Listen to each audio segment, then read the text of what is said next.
Assalamualaikum warahmatullahi wabarakatuh. Perkenalkan, nama saya Rizka Nurcayani. Saya menempuh pendidikan di Universitas Indraprasta PGRI, Prodi Ekonomi, kelas R3K dengan NPM 2020-1450-1015. Di sini saya akan membawakan materi berjudul Memotret Konsep Kurikulum Paradigma Baru. Paradigma memiliki fungsi sebagai dasar untuk seseorang berinteraksi dengan lingkungannya. Paradigma adalah cara pandang seseorang terhadap sesuatu yang memengaruhinya dalam berpikir. Menteri Pendidikan dan Kebudayaan Riset dan Teknologi Indonesia telah meluncurkan kurikulum paradigma baru.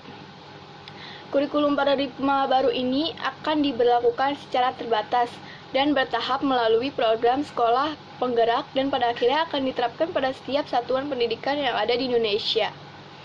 Kurikulum baru ini dinilai lebih fleksibel dan kurikulum 2022 ini akan lebih berfokus pada materi yang esensial dan tidak terlalu padat materi. Hal ini bertujuan agar guru memiliki waktu untuk pengembangan karakter dan kompetensi. Meskipun demikian, menurut Mendikbudristek Nadiem Makarim, berwenang penerapan terbaru ini diberikan kepada masing-masing sekolah. Berdasarkan peraturannya, sekolah tidak akan dipaksa untuk menerapkan kurikulum tersebut. Implementasi kurikulum baru ini tidak memaksa sekolah tetap dapat memilih kurikulum baru atau masih ingin memakai kurikulum sekarang ini. Sebelum diterapkan pada setiap satuan pendidikan, mari kita mengenal 7 hal yang baru dalam kurikulum paradigma baru, yaitu yang pertama, ada struktur kurikulum. Profil pelajar Pancasila atau yang disebut PPP menjadi acuan dalam pengembangan standar isi, standar proses, dan standar penilaian atau struktur kurikulum, capaian pembelajaran atau yang disebut CP, prinsip pembelajaran, dan asesmen pembelajaran. Secara umum, struktur kurikulum paradigma baru terdiri dari kegiatan intrakurikuler berupa pembelajaran tatap muka bersama guru dan kegiatan proyek. Yang kedua, hal yang menarik dari kurikulum paradigma baru yaitu jika pada KTSP 2013 kita mengenal istilah KI dan KD, yaitu kompetensi yang harus dicapai oleh siswa setelah melalui proses pembelajaran, maka pada kurikulum paradigma baru kita akan mengenal istilah baru yaitu capaian pembelajaran atau yang disebut CP, yang merupakan rangkaian pengetahuan, keterampilan, dan sikap sebagai satu kesatuan proses yang berkelanjutan sehingga membangun kompetensi yang utuh.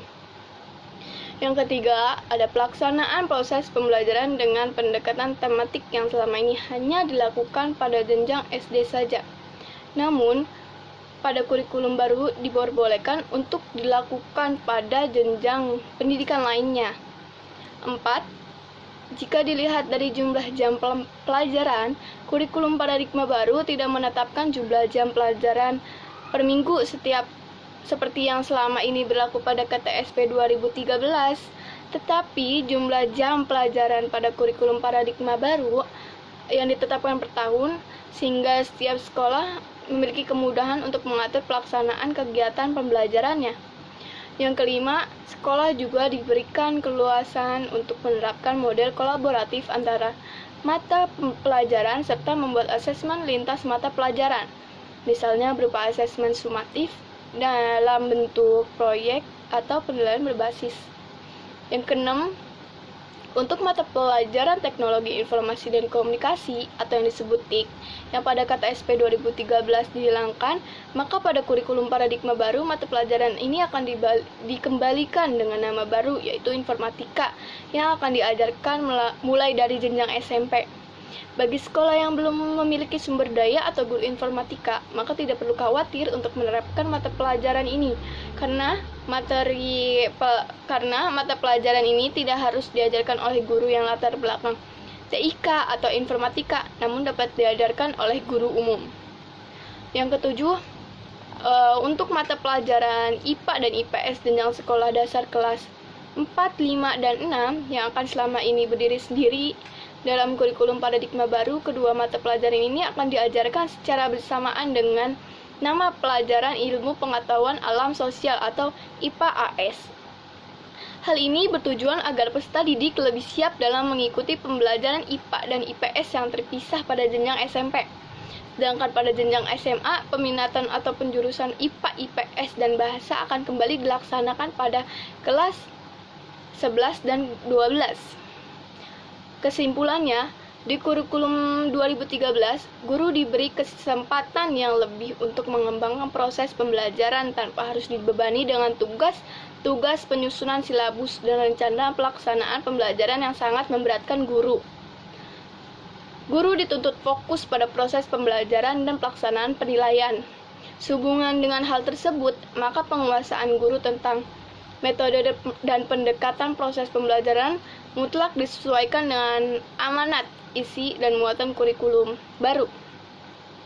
Guru harus mengubah paradigma proses pembelajaran dari penyampaian pengetahuan menuju proses pembelajaran yang berbasis pertukaran pengetahuan.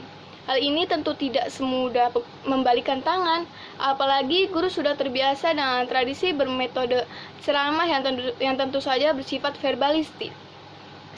Sebagai ujung tombak keberhasilan pemberlakuan kurikulum baru, guru hendaknya proaktif dalam mencari dan menemukan metode dan pendekatan yang mampu menjamin bahwa kurikulum benar-benar siap diaplikasikan.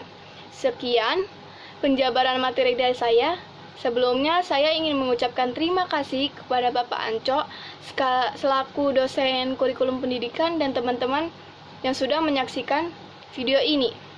Mohon maaf bila ada kekurangan dan salah ucapan. Terima kasih. Wassalamualaikum warahmatullahi wabarakatuh.